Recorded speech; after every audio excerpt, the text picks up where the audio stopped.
Paz seja convosco. Queremos louvar, adorar e bendizer o nome do Senhor por mais esta oportunidade que o Senhor nos dá de nos reunirmos na sua casa. Vivemos dias de perseguição ideológica, psicológica, e cada vez mais a palavra de Deus ela é cerceada. Cada vez menos nós temos liberdade para falar o que nós temos de falar. Nós possamos aproveitar esse tempo de liberdade que o Senhor ainda nos proporciona. Amém. Que o Senhor possa nos abençoar. Oremos. Senhor, em nome de Jesus, queremos louvar, adorar, bendizer e glorificar o Teu santo nome, Pai. Queremos agradecer, Pai, pelo dom da vida, agradecer, Pai querido, pela possibilidade de estarmos mais uma vez reunidos na Tua casa de oração. Queremos pedir que o Teu Espírito Santo nos oriente, nos guie, nos dê direção. Que nós possamos ser edificados, Pai, no conhecimento, na graça do Senhor. Oramos em nome de Jesus. Amém.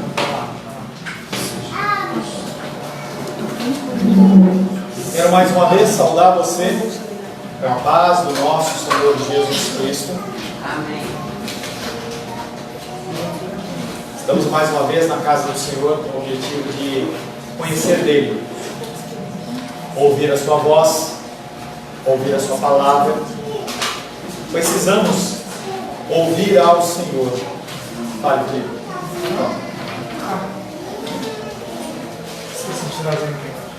Precisamos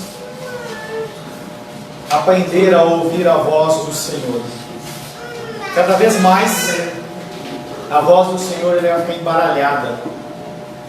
Não porque Ele está falando de uma maneira diferenciada, mas porque o ruído deste mundo ele tende a embaralhar o som nos nossos ouvidos.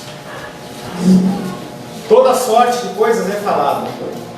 Cada vez mais as filosofias humanistas elas vão invadir os nossos lares, a nossa vida, seja através da mídia, seja através da sociedade, seja através dos nossos filhos que vivem num meio secularizado, escolas, faculdades, cursinhos, em que no afã de pertencer, isso é natural do ser humano, muitas vezes o que acontece é que a pessoa ela se sujeita a coisas para ela poder ser aceita.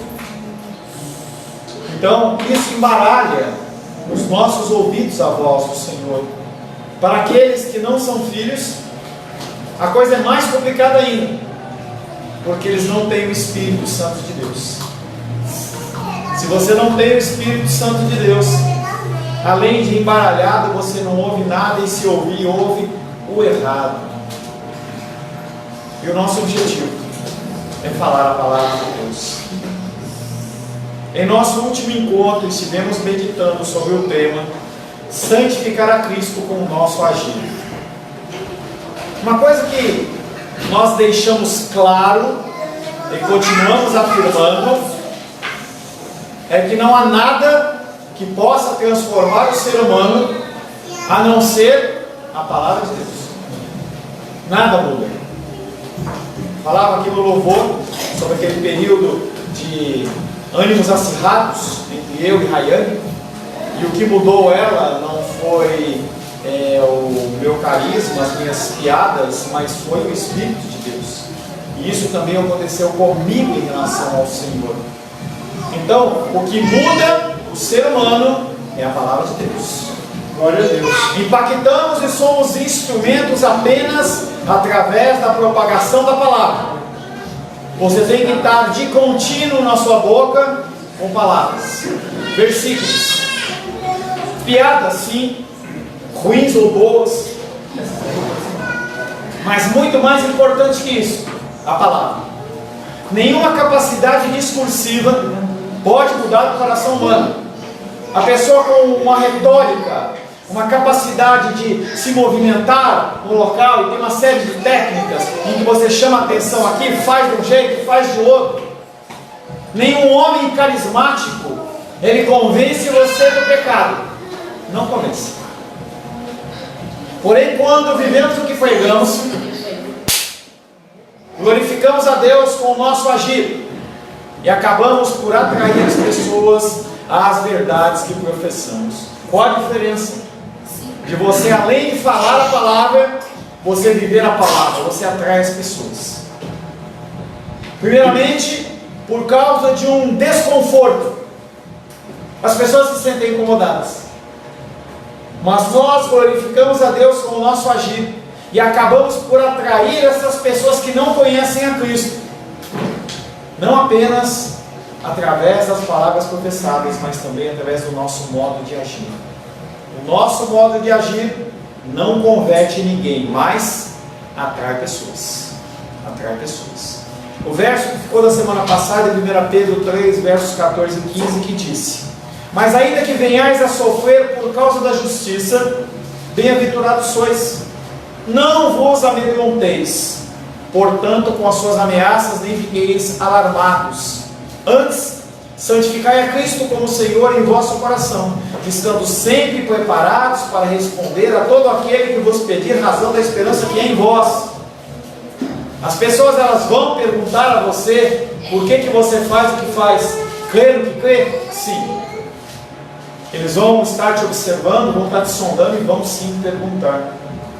Mantendo um caminhar seguro, segundo o Espírito, irá motivar as pessoas a buscar você em meio às dificuldades.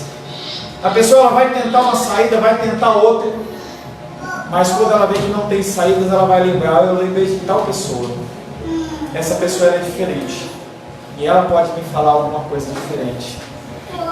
Esse agir vai gerar desconforto, em especial aqueles que não são filhos. Aqueles que não são filhos, eles vão se sentir incomodados e vão tacar pedra em você, vão falar mal de você, vão te chamar de hipócrita. Olha eu de novo.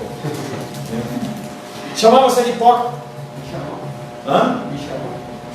Para os que são filhos de Deus, seremos um porto seguro em que a esperança poderá ser reativada. Quando você vive nos caminhos do Senhor e propaga a palavra do Senhor, você é um porto seguro. Aquele barco cheio de remendos, cheio de dificuldades, ele encosta no lugar e ele sabe que ali ele vai ser tratado e cuidado. Para os que são filhos de Deus, um porto seguro. Em um mundo de trevas, nós somos chamados a ser luz. Em um mundo de caos, nós somos chamados a trazer paz. Em um mundo sem Deus e que jaz no maligno, somos chamados a brilhar o brilho de Jesus. Brilhar o brilho de Jesus é viver segundo o Espírito. Para que você possa viver segundo o Espírito, você tem que conhecer as normas do Espírito Santo. Se você está perdendo os estudos da escola dominical, eu sinto lhe dizer que você está perdendo um ensino precioso para a sua vida. Não é porque eu estou falando, não é porque a nossa igreja tem falado muito profundamente comigo. Esse tema de ingratidão no dia de hoje foi uma coisa que falou muito claro comigo. Até falei no final, entendeu? O tema da semana que vem é orgulho. E ontem, como a Menízia disse, né, eu tive uma leve discussão com ela, primeiramente no Facebook, depois no WhatsApp, e aí ela, humildemente, depois mandou uma mensagem agradecendo. E conforme eu estava preparando a palavra no sábado, trabalhando sobre orgulho, eu vi claramente que a minha ação com a Menízia naquele dia, apesar de ter sido uma ação pastoral e ter trazido entendimento para ela, foi uma atitude de orgulho. Ou seja, nós, a partir dos estudos, nós aprendemos que nós estamos pecando, nós estamos em pecado. Se você não participa, se você não ouve, se você acha outra coisa para fazer, infelizmente, é a mesma coisa que você partir com o carro sem fazer uma revisão. Grande possibilidade de você encontrar no meio do caminho uma oficina, porque o teu carro quebrou. Aqueles que viajam com o André, eles sabem muito bem que quando viaja com o caminhão ou com o carro e dá um problema na estrada, o preço é muito mais caro. O preço para você vai ser muito mais caro. A palavra de hoje tem como título, um título bem sugestivo para você. Brincávamos hoje pela manhã, né? Vamos fazer uma campanha, né, Melissa? Campanha Vale da Sombra da Morte. Colocar uma faixa aí na frente da igreja. Calma lá. Ninguém vem. A palavra de hoje tem como título Vale a Pena Morrer. Vale a pena morrer. Quero convidar você a abrir a palavra de Deus em 1 Pedro.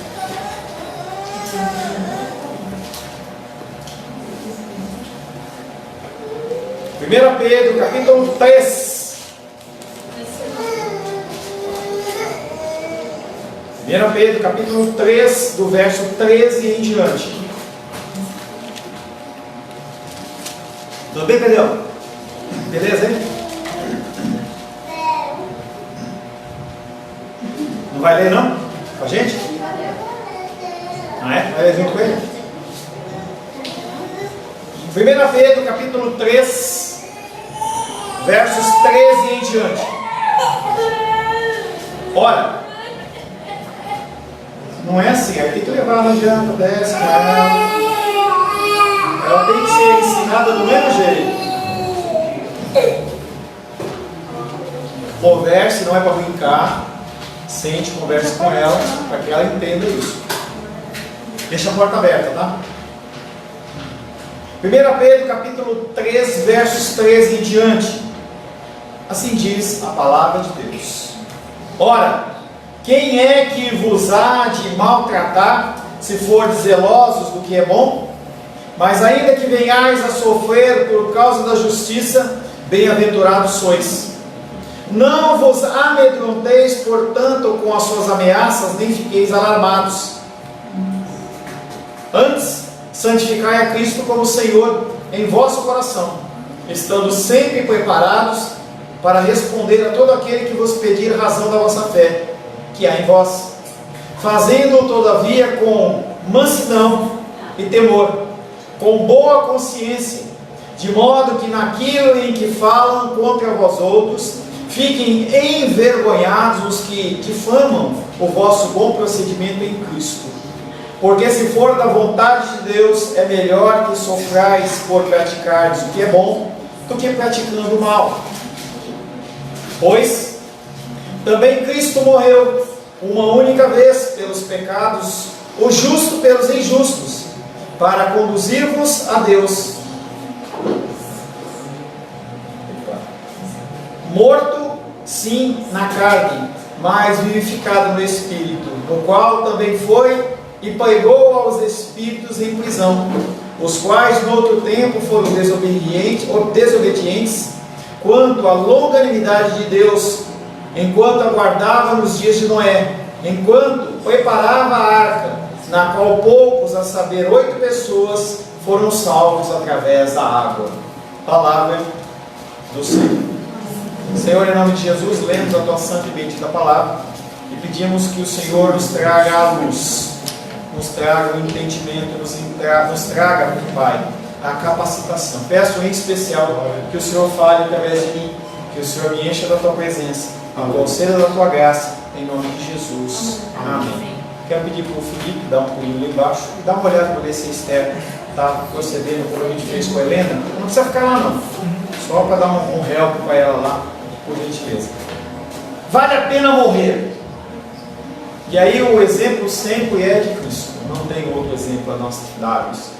Não é o exemplo do apóstolo Paulo, não é o exemplo do pastor Paulo, não é o exemplo do André, do Alisson, não há exemplo humano, não há nada. Mas nós temos um contexto que vale a pena morrer. O versículo que nós vamos meditar de 2, hoje, versos 17 e 18, o primeiro versículo é o 17. Para dar um melhor entendimento, novamente eu vou puxar o verso 14, para que a gente possa entender mais facilmente. E diz assim, 1 Pedro 3, versos 14 e 17. Mas, ainda que venhais a sofrer por causa da justiça, bem-aventurados sois. Não vos amedronteis, portanto, com suas ameaças, nem fiqueis alarmados. Pois, verso 18, 17, pois, se for da vontade de Deus, é melhor que sofrais por praticardes o que é bom, do que praticando o mal. E nós falamos bastante isso pela manhã. Este conceito que nós carregamos, de que quem faz o mal nas nossas vidas é o diabo, é um conceito que não é bíblico. Ele pode ser um instrumento dele, ele pode ser um ser que quer realmente rebentar com a sua vida e com a minha vida, mas a ação primária parte de Deus. Se você não entender esse conceito, você vai continuar colocando a culpa no diabo, e a culpa não é dele, a ação é de Deus. A menor ação, a maior, a mais simples, a mais complicada, ruim na minha vida e na sua vida, ela procede de um Deus que está nos conformando a Ele. Todo mal que vem sobre a nossa vida tem um propósito, e Deus transforma isso em algo bom. Bom não é o livramento necessariamente, pode ser, mas não necessariamente. Pode ser uma formatação de Deus para a sua vida, para que você pareça mais com Jesus. Esse princípio não é um princípio para qualquer cristão ouvir. Se você falar isso numa igreja pentecostal, você vai ser apedrejado. O cara vai falar, esse cara está louco. Mas o entendimento correto é esse. Pois se for da vontade de Deus, o quê? Que você venha sofrer por causa da justiça. Você é bem-aventurado. Você age o bem, você pode receber o bem em troca, mas você pode também receber o mal em troca. E aí nós vemos a figura daquele jogador de vôlei lá, que está sendo espezinhado pela mídia, por todo mundo, metade é bem dividida a coisa, mas a mídia em peso vai massacrar o cara, e ele fala, eu prefiro continuar com os meus valores. A gente não sabe muito bem, não estávamos lá para ver o contexto da coisa, mas aparentemente ele expressou a sua indignação em relação à imagem lá do super-homem lá beijando um cara, entendeu? E aí as pessoas elas ficaram doentes, dodóis, porque você não pode falar nada. Se você falar alguma coisa, você já tem um título, mas conosco ninguém tem título. São pessoas que estão agindo de uma maneira correta. A sociedade fala isso. De qualquer forma, para os crentes fica uma certeza: o melhor que se tem é fazer, em todos os casos, é seguir a prática do bem. Não tem outra opção.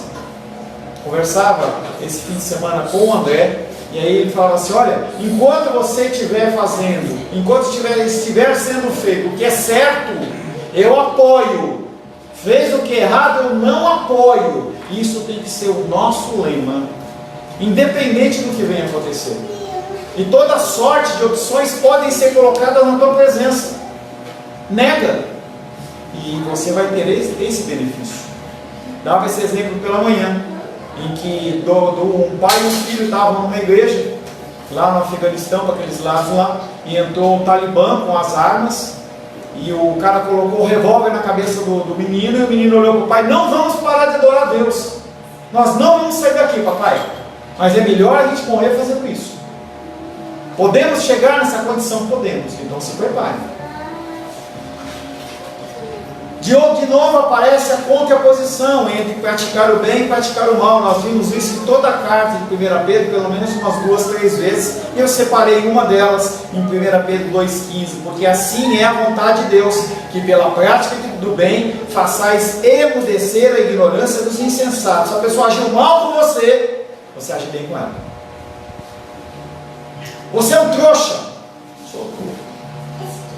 Essa figura de você se conformar a Cristo é extremamente complicado, porque te leva ao mundo, perante o mundo, a você ser reconhecido como uma pessoa diferente, como uma pessoa trouxa, como uma pessoa que é facilmente de ser enganada. Praticando o bem, eles podem ter a certeza de uma coisa: estão agradando a Deus. Podem até receber o bem da sociedade, das pessoas que estão à volta, mas pode ser que não. Se for da vontade de Deus, mostra novamente o controle de Deus sobre a história humana. A vontade de Deus, ela não é passível de mudança. Se você orar, a vontade de Deus não muda. Não muda. A vontade dele é determinada antes da fundação do mundo. Ele fala sobre você. Todos os seus dias já foram escritos, determinados por mim. Quem é você para querer mudar esse caminho? Nós lutamos contra as adversidades, sim, mas nós temos que ser submissos à conclusão das coisas segundo a vontade de Deus. 1 Pedro 1,6, nós já olhamos: nisso exultais, embora no presente por breve tempo, se necessário, sejais contristados por várias provações. E nós falamos loucamente desse versículo, falando que quando passar a luta, você tem que se alegrar com isso. Não com o fato de estar passando a luta, mas sim que você tem um Deus que vai fazer aquilo virar uma coisa boa para você, mesmo que ela seja amarga. Nós temos um Deus que cuida de nós. Isso é importante. Amém. Mas isso não implica numa submissão passiva. Vou cruzar meu braço. Estou vendo a luta e dificuldade. Vou cruzar meu braço. Ou então vou fugir. Ou eu vou falar: não, a culpa não é minha, a culpa é de Deus, está acontecendo. Eu vou ser fatalista. Aconteceu porque Deus quis. Eu não fiz nada. Nós temos que fazer. Nós temos que agir. As ocasiões que nos são arremetidas fazem com que nós tenhamos uma participação ativa, significativa sim, mas entendendo sempre que Deus está no controle de todas as coisas. Deus, Ele é soberano. Deus é soberano sobre a nossa igreja, sobre a nossa família, sobre os nossos bens, sobre o nosso país. E o que vai mudar isso não é passear na rua falando que Jesus é o dono da rua, do país. Não vai mudar. A gente precisa mudar o nosso coração, porque essas pessoas que marcham para Jesus, se não tiverem uma transformação efetiva no coração, não muda nada. Pode aparecer no Fantástico, pode aparecer lá no Vox Populi, que ele fala teve tantos milhões de pessoas, mas não muda nada. Se mudasse, o nosso Brasil, ele seria a primeira potência do mundo. Nunca houve tantos cristãos professos como hoje. E o que nós vemos hoje? O caos. O caos. O mundo aí fora está um caos. Você tem sido guardado e protegido no guarda-chuva do Senhor. O mundo está um caos. Deus está por trás do que nos acontece, presente também aí, onde temos dificuldade em olhar e observar a sua presença soberana. Pois se for da vontade de Deus, reforça essa noção de que Deus tem uma soberania ativa. Tudo que acontece, acontece segundo a sua vontade. Ele fala no Evangelho de Mateus que nenhum pardal morre sem que Ele permita. Nenhum pardal. 1 Pedro capítulo 3, verso 18. Pois também Cristo morreu uma única vez pelos pecados, o justo pelos injustos, a fim de vos conduzir a Deus, morto sim na carne, mas vivificado no Espírito. Ele não está morto, Ele ressuscitou, e através da sua ressurreição nós somos vivificados nele. A nós é melhor sofrer praticando o bem, pois Cristo, que é o nosso exemplo, padeceu a mesma coisa.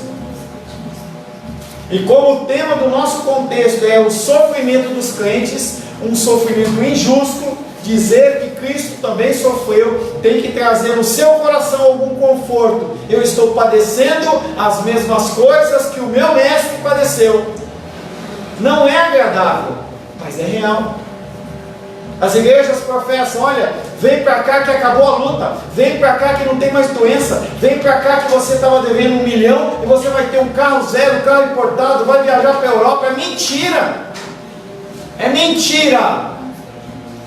Pode acontecer? Pode, mas da mesma maneira que eu também posso jogar na cena e ganhar. É uma em 1 milhão, de 1 milhão, de 1 milhão. Quantas pessoas são pessoas que começam a jogar futebol na categoria de base e se despontam como Messi, como Ronaldinho Gaúcho? Poucos!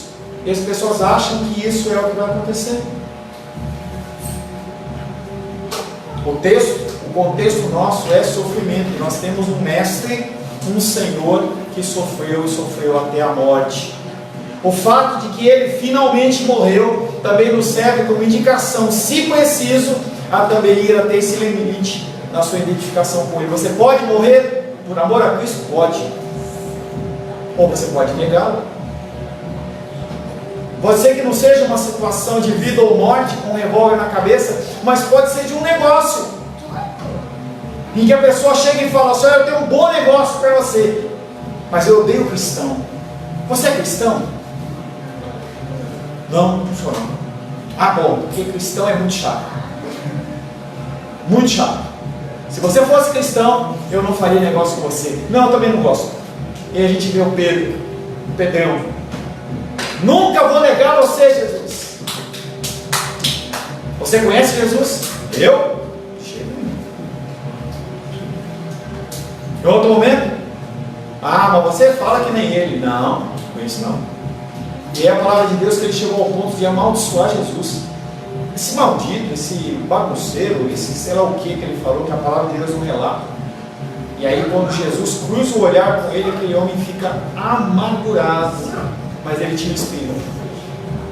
Judas não tinha espírito. Mesma situação. Foi se encontrar. Pedro foi chorar amargamente. Há, claro, um aspecto na paixão de Cristo que não é transferível para nós. Sendo único e intransferível, ele morreu e sofreu pelos pecados dos eleitos de Deus. Você pode vir a morrer pelo nome de Cristo, sim, mas se você não leva o pecado de ninguém. A salvação ela é individual. Nós ensinamos as pessoas, eu ensino você esperando que você age da maneira correta. Mas eu não tenho gerência na sua casa. Eu não tenho gerência no seu tempo. Eu posso ser chato, posso ficar ligando, posso ficar importunando, mas eu só posso fazer isso.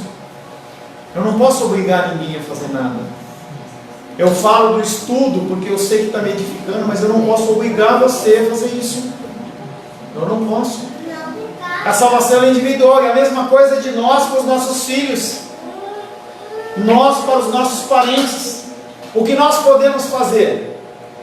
Falar e viver. Só isso. Só isso. 1 João capítulo 2, verso 2 diz: Ele, Jesus, é a propiciação pelos nossos pecados. Ele é a propiciação dos nossos pecados. Por causa dele, não é por minha causa. Não é por causa de alguém que pregou o evangelho para você, é por causa dele. Ele está acima de todas as coisas. Isso quer dizer que Jesus morreu pelos nossos pecados e para carregá-los, removendo-os de sobre nós, e nesse sentido, esse sacrifício dele é único. Não há ninguém que possa repetir isso. Ah, mas eu vou no monte, eu vou doar todos os meus bens. Não vale nada perante a salvação. Não adianta. Essa morte substitutiva, esse sacrifício, ele aconteceu uma única vez. Hebreus capítulo 9, verso 26 diz: ora, nesse caso, seria necessário que ele tivesse sofrido muitas vezes desde a fundação do mundo. O que o autor de Hebreus está combatendo é que as pessoas estavam falando: não, pode acontecer de uma outra maneira, Jesus ele pode fazer de outra forma. Ele fala: não.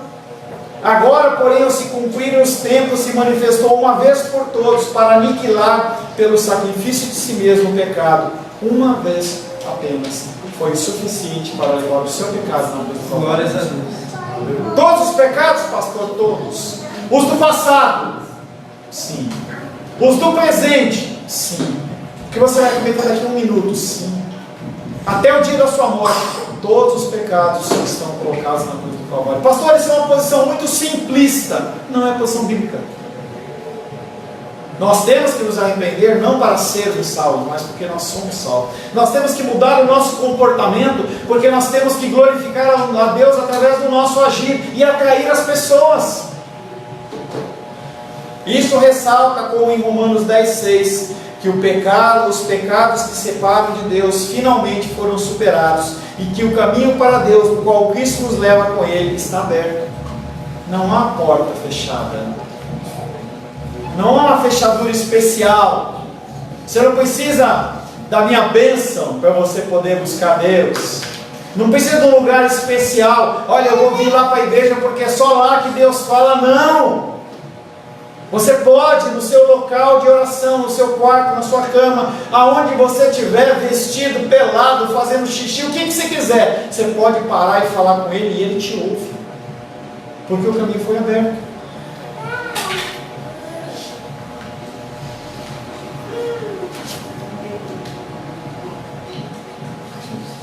Esse tema é muito importante na concepção geral do cristianismo, pois ao insistir o Novo Testamento em que Cristo lidou com o problema do pecado de uma vez por todas, ele também nega que o sofrimento passado por qualquer outra pessoa, seja passado, seja no presente, tenha esta eficácia de redimir os homens. Não há nada que você possa fazer que traga a salvação do seu filho, da sua filha, do seu esposo, da sua esposa. Mas a palavra de Deus diz que o proceder santo da mulher, que isso vale para o homem, para o pai, para qualquer um, gera mudança no coração das pessoas. Josué, ele fala: eu não sei vocês, mas eu e a minha casa serviremos ao Senhor. É exemplo de vida, é falar algo e viver aquilo. A religiosidade popular em todas as épocas esteve impregnada na concepção da necessidade de que eu tenho que participar disso. E as pessoas faziam o quê? Se machucavam, se chicoteavam, ou se submetiam ao sacrifício, em que as pessoas batiam nela. Achava que com aquele sacrifício o que ia acontecer? Eu fico mais santo. Vivemos hoje o dia da reforma, 504 anos de reforma protestante. E aí ontem também o pastor ele dava o exemplo que Lutero, antes de conhecer o Evangelho verdadeiramente, ele se chicoteava, porque ele olhava e via o pecado dele, ele falava assim: eu preciso fazer alguma coisa. Muitos entram nessa categoria do tipo de mutilações, castigos físicos impostos. Dizem que uma catástrofe que veio para purificar as pessoas. Deus não acha assim. Deus não permite uma coisa com o sentido de purificar as pessoas. Ele trata de modo individual. Ele pode fazer o que Ele quiser, porque Ele é Deus. Mas as pessoas elas olham e falam: não, essa bomba explodiu aqui foi por causa que é o juízo de Deus. Deus trata de maneira individual com você. Você não é gado, você é um ser humano. Quando Cristo morreu na cruz do Calvário, tinha o teu nome lá na cruz. Cada chicotada, cada gota de sangue estava o teu nome lá, o meu nome lá. E mesmo no seu caráter de instituição, na qual Deus agiu numa determinada época da história, a expiação dos pecados que ela podia oferecer era sempre parcial. Quando Deus fala assim: mata o bezerrinho, mata a ovelhinha, mata a pombinha, derrama o sangue, era algo provisório. Era simplesmente algo para apontar para o Messias lá de Gênesis. Em Gênesis fala: olha, o fruto do ventre da mulher vai ser aquele que vai esmagar a cabeça de Satanás, vai esmagar a cabeça da serpente, mas antes disso ele vai ser picado. Quando Deus traz a lei, Ele não está falando que aquilo é o sacrifício definitivo, Ele está falando que é o sacrifício provisório. Não era o tempo de Deus, de Jesus Cristo vir à terra. Por isso havia um paliativo. Se você está com alguma enfermidade, você toma um medicamento, às vezes tira a dor. Eu vi o Pedrão tomando lá, não sei se ele está com alguma dor em alguma coisa lá. É paliativo. Se não resolver, vai continuar sentindo dor, vai continuar sentindo dificuldade. Os sacrifícios que haviam eram paliativos.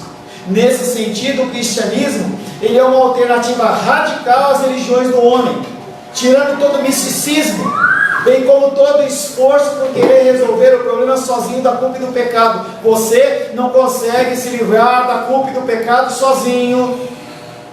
Mas pastor, eu vou entregar o meu corpo para ser queimado. Se não tiver amor, não vale nada.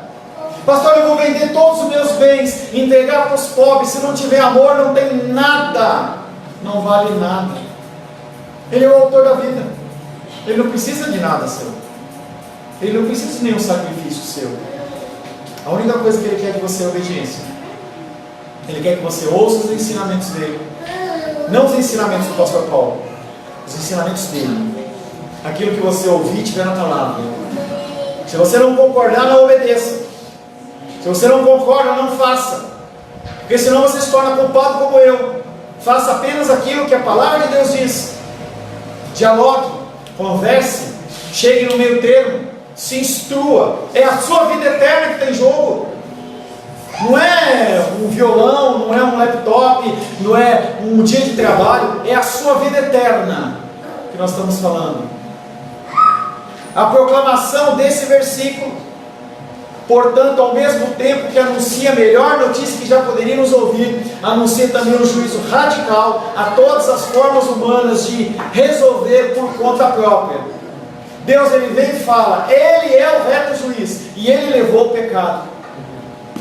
Todas as pessoas que quiserem fazer qualquer tipo de acordo, qualquer tipo de acerto, vão encontrar um Deus julgador, vão encontrar um juízo implacável. Nenhum advogado de defesa vai querer te defender. Aquela cena de Apocalipse, do dia do juízo, em que as pessoas vão olhar para o dia do Senhor e vão pedir para o monte cair sobre elas, que eles possam morrer, para eles não conseguirem olhar para a face do Cordeiro, é muito forte. Disso você está livre, porque Ele morreu por você. A morte de Cristo foi a morte do justo pelos injustos. Somos colocados aqui numa situação em que toda a humanidade, sem exceção, está de um lado, e do outro lado, Jesus Cristo, sozinho. Só Ele é justo nele mesmo. E o que acontece é que alguns desses que são os injustos, eles são trazidos para esse lado. Não pelo seu esforço, não pelo seu tempo de igreja, não pela sua fidelidade em dízimos e ofertas, mas pelo sacrifício do Cordeiro, único e exclusivamente. O termo justo apareceu há pouco na carta, lá em 1 Pedro 3,12, referindo-se aos cristãos, os que aceitaram por fé o sacrifício redentor de Cristo por eles, sendo assim justificados, tornados justos e passados agora para viver para a justiça. Todo aquele que crê e for batizado será salvo, mas aquele que não crê já está condenado. E se for batizado, vai para o inferno mesmo jeito. O fator é o crer, pela fé. Pastor, como que nesse mundo que é um caos, nesse mundo que é um pecado, nesse mundo que não tem alento nenhum, eu vou conseguir acreditar em tudo isso? Pela fé, apenas pela fé. Este caminho aberto por Jesus Cristo das trevas para a luz é consequência da sua morte pelos nossos pecados. Estes, nas palavras do profeta Isaías, fazem separação entre os homens e Deus, o pecado, encobrindo o rosto de Deus, ou seja, não permitindo acesso a Ele. Pessoas que não têm Cristo no coração não têm acesso a Deus. Ah, mas eu vou rezar. Hoje eu estava lá, fui visitar o irmão Cláudio lá no hospital, ele está lá ainda, lá já está no quarto, mas ele não fala, está dormindo, não abre os olhos, está lá, como se estivesse em coma. E aí fui eu, o presbítero Sebastião, e eu subi primeiro, depois ele subiu, e eu sentei e fiquei vendo a televisão, e eles estavam falando do pai não sei das quantas lá, que era do Vasco, né? O cara lá que era o pai de santo que cuidava do Vasco. Aí no momento lá o Romário entra lá na cena lá com a camisa do Fluminense, no meio de um Fla-Flu, vai no Vasco contra o Fluminense, ele vai lá e entra lá no negócio lá e abraça ele e fala: ô pai, que saudade de você. E aí ele com 4 minutos de jogo sofreu uma distensão. Aí ele olhou para o câmera e falou assim: eu nunca pensei que ele ia me amaldiçoar daquele jeito. Mas é a comunhão das trevas com as trevas. As trevas têm poder das trevas. Não tem poder com você. Não tem poder com você. Agora, como a consequência maior da morte salvífica de Cristo, o acesso de Deus ficou aberto. Abre aí Mateus 27, 51.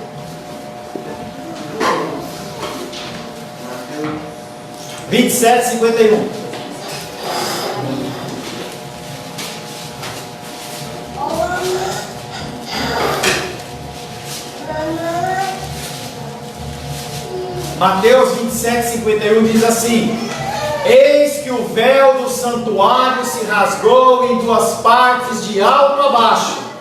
Tremeu a terra, fenderam-se as rochas. O caminho a Deus foi aberto. Ele rasgou o véu. Um véu de 5, 6 metros de altura. Deus ele foi lá e ó. E os seres humanos continuam querendo costurar esse véu. Para eu poder falar com Deus, eu preciso do pastor Paulo. Eu preciso da bênção dele. Se eu não falar com ele, se ele não me abençoar, eu não faço nada. Gente, tem tantas igrejas que fazem isso. Uma igreja lá em Uberlândia, que uma vez eu fui dar aula, o pastor falou assim: olha, aqui a pessoa não pode comprar um carro da cor que quer, sem falar com o pastor, senão o pastor amaldiçoa o cara. E as pessoas, elas entraram numa tortura psicológica tal que tudo tem que ser feito de qualquer maneira. Eu não posso casar com o que eu quero, não posso fazer negócio, não posso fazer absolutamente nada costurando o véu. O véu do santuário se rasgou de duas partes, de alto a baixo. No exato momento da morte de Jesus na cruz, todos os eleitos têm acesso a Deus por intermédio da fé em Jesus. Por isso que nós começamos a nossa oração orando em nome de Jesus. Porque nós não temos autoridade e liberdade para entrar na presença do Pai se não for através de Jesus. Tudo isso para que o homem possa novamente desfrutar da comunhão, uma comunhão que foi perdida lá no Jardim do Éden. Gênesis 3:8, olha aí.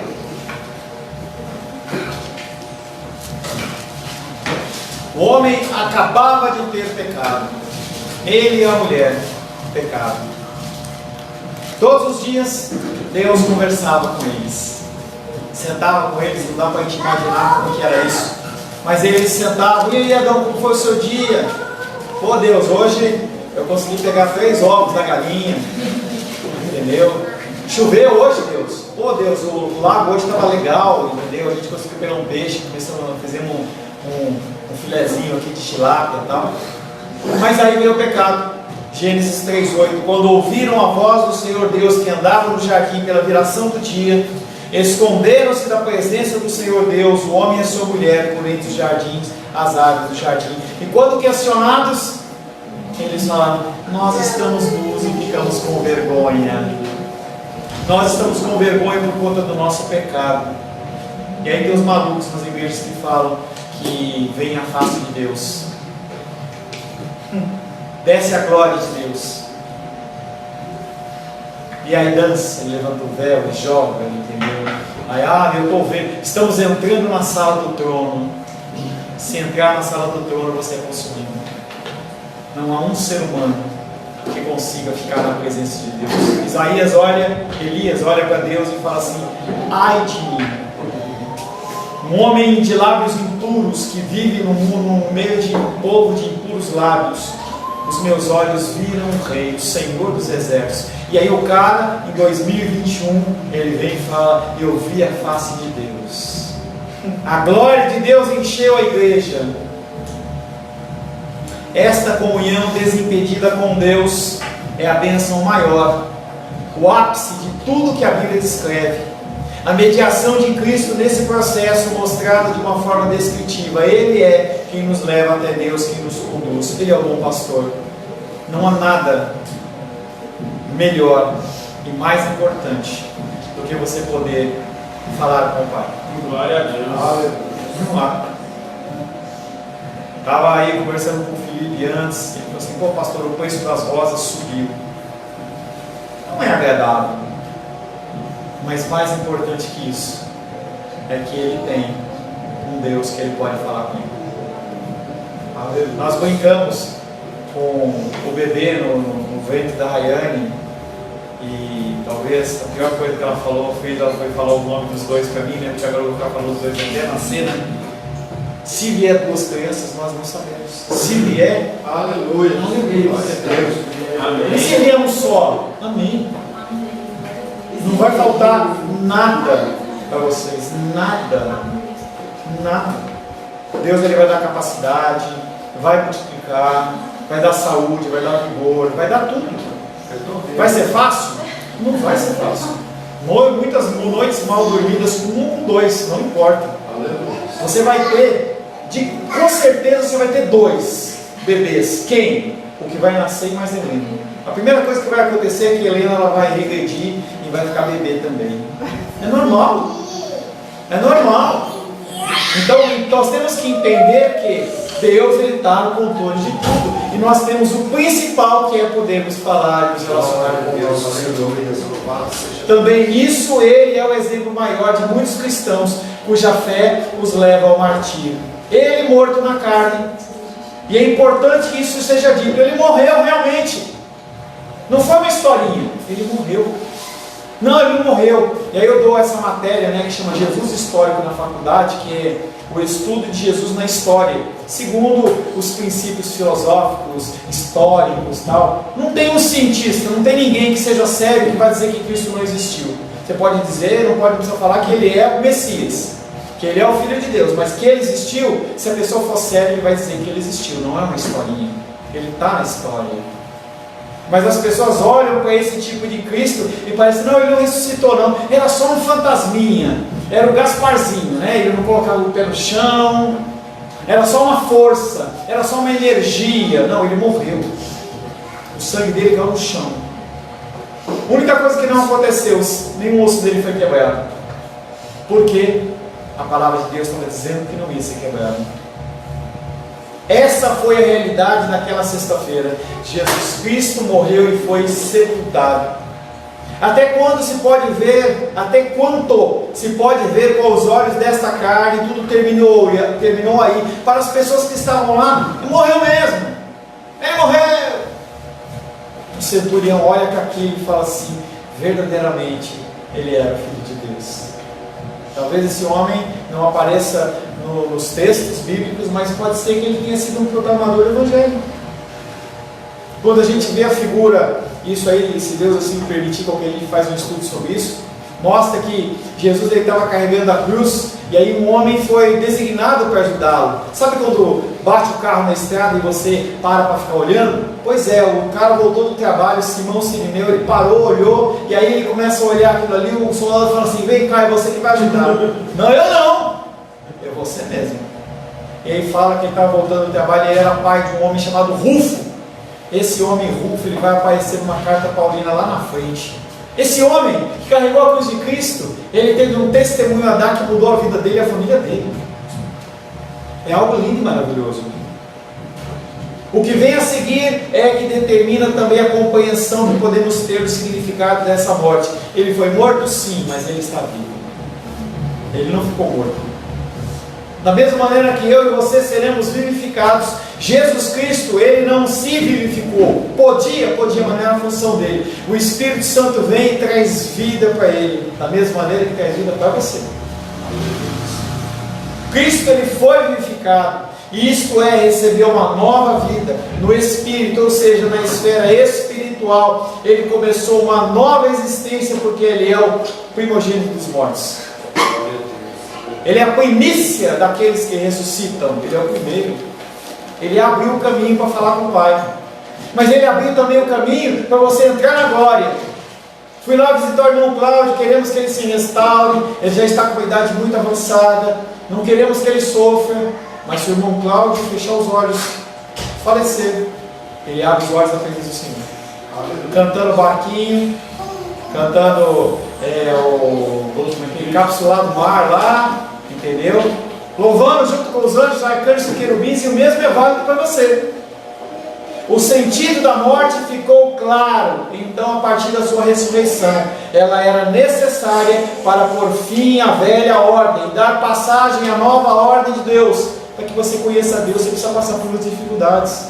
Não olhe para a repreensão de Deus ou para o ensino de Deus como algo cruel para você. Às vezes eu vejo vocês, e eu também faço isso.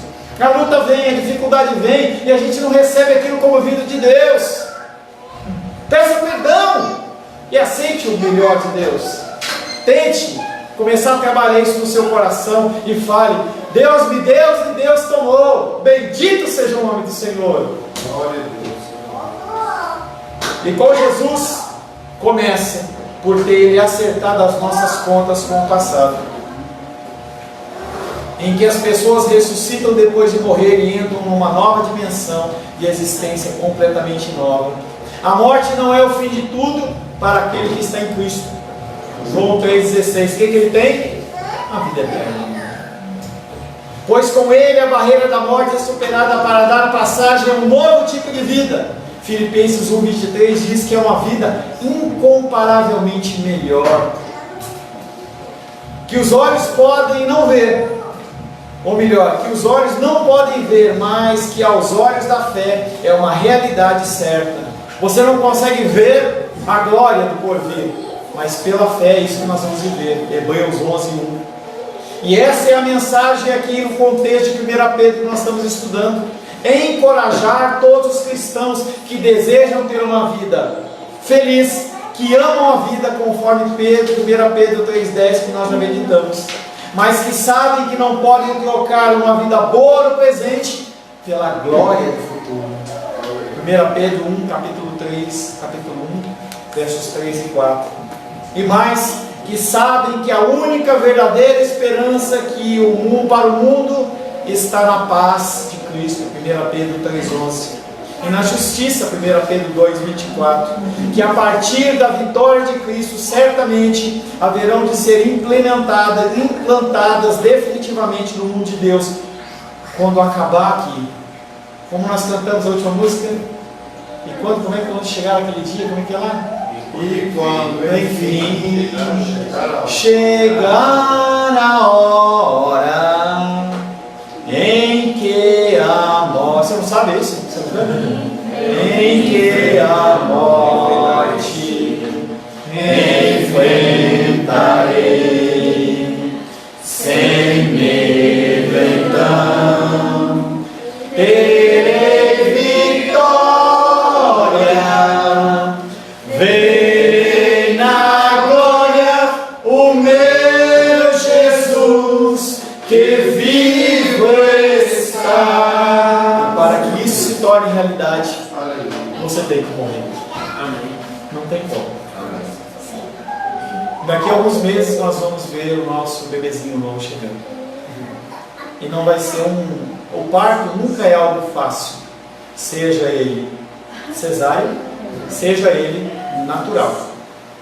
Mas depois que passa, e eu não tenho essa experiência, mas se eu perguntar para a Rosângela, se eu perguntar para a Esther, se eu perguntar para a Ingrid, se eu perguntar para a Rayane, elas vão dizer que o momento antes do neném nascer é um momento de extrema dor, mas depois que o neném nasceu, passou, ficou para trás. Por isso que importa que você padeça aflições neste mundo. E se você tiver que morrer, morra, para você poder desfrutar a vida eterna. Senhor, em nome de Jesus, louvamos, adoramos e bendizemos o Teu nome. Agradecemos, Pai querido, porque o Senhor vive. E porque o Senhor vive, nós podemos crer no amanhã. E quando chegar a hora, nós vamos poder viver com Cristo na glória por toda a eternidade. Nos dá forças, Pai, vigor, para que nós possamos, Pai, enfrentar as lutas e dificuldades deste dia. Mês de outubro, você venceu. Mês de outubro nós vencemos, Pai, nós glorificamos a Ti, porque nós vencemos. Mês de novembro, com novas lutas e dificuldades, mas com o mesmo Deus que conosco sempre é maioria. Louvamos, adoramos e bendizemos o Teu nome em nome de Jesus. Amém. Graças ao nosso bom, querido e amado Deus. Aleluia. Agradeço a Deus pela sua presença, pela sua vida. Não esqueça que o recado dos copos plásticos ele continua valendo, para você deixar embaixo da mesa, embaixo da cadeira, embaixo de cima, em qualquer lugar. Coloque no lixo, tá? Vamos lá, depois agora, vamos lá para casa, quem quiser ir, tá? Vamos orar. Senhor, em nome de Jesus, agradecemos a Ti por mais esse dia, a Tua presença, esse privilégio de podermos cultuar ao Senhor. Queremos pedir que o Senhor nos abençoe no alimento que queremos ter, as pessoas que não podem estar aqui, que vão para os seus lares, que possam também ser abençoadas, e que o Teu nome seja glorificado, exaltado e bendito através das nossas vidas. Que o amor de Deus Pai, que a graça salvadora de Jesus Cristo e a consolação do doce Espírito Santo seja sobre a nossa vida de sempre. Amém, amém. Que Deus te abençoe e te conceda a graça e te leve em paz.